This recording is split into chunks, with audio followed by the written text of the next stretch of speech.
What's up? I'm Skratch Bastid and welcome to Skratch School. Today we're going to talk about one of the coolest looking scratches, one of the flyest things you can do on the crossfader, and that is the crab scratch. Now that's the scratch where you take your fingers and turn the crossfader on with them, creating 3, 4, 2 sounds. However many fingers you got, I don't know, you might have 5 or 6, but I typically do 3. But let's dig deeper. Let's figure out what's going on with the crab scratch. First, let's grab a sound. Once we have a sound selected, let's get to the start of the sound and prepare ourselves to crab. Put your thumb against the crossfader in the off position, giving it a little bit of resistance, ready for the 3 fingers to tap the fader onward. Once you're ready, let the sound go on the record and tap the 3 fingers on. Stop the record. Turn the fader off. Get ready to do it again on the way back. Here we go.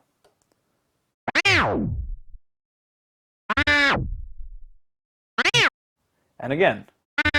And again.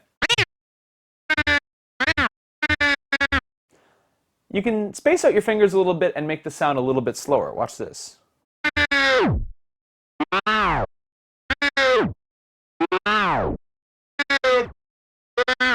The speed of your fingers will be determined by the speed of the crab that you're doing.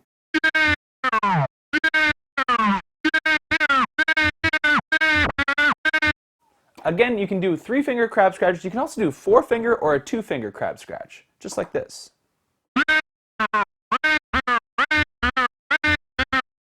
Or 4.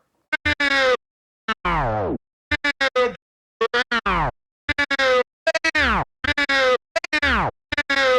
find the 4 a little hard to do. I don't know if my pinky's short or something, but I typically stick with the 3 or the 2-finger crab scratch.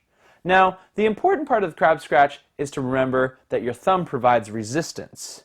Most people the fingers get all the love, but the thumb is really providing the resistance that makes the crab scratch great. And just like I did in the transform scratch tutorial, I like to find a long continuous sound, such as the noise map on a Serato record. Let's try this out. Now, get ready to crab as long as you can possibly stand hearing crabs, or as long as your wrists and fingers can take it. Here we go.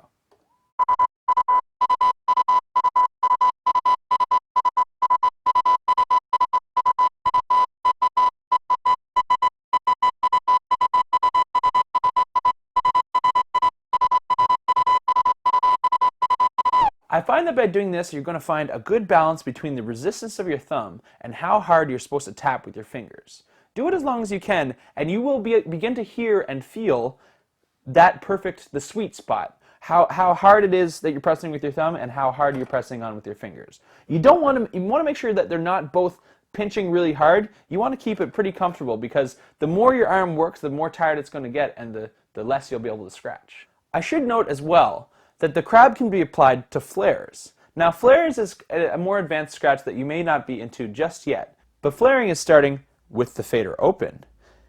To apply the scratch here, we basically tap off quickly and then provide the 3 fingers to an open fader. This will actually create 4 sounds. The advantage of the flare is that it actually creates 1 extra sound because you start with the fader open.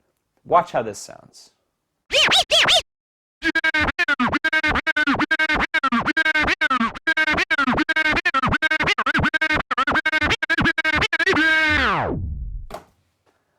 That actually creates more sound. That's even a bit more impressive, but it's a little harder to control because you've got to tap your thumb off at the right time. Advanced scratchers only.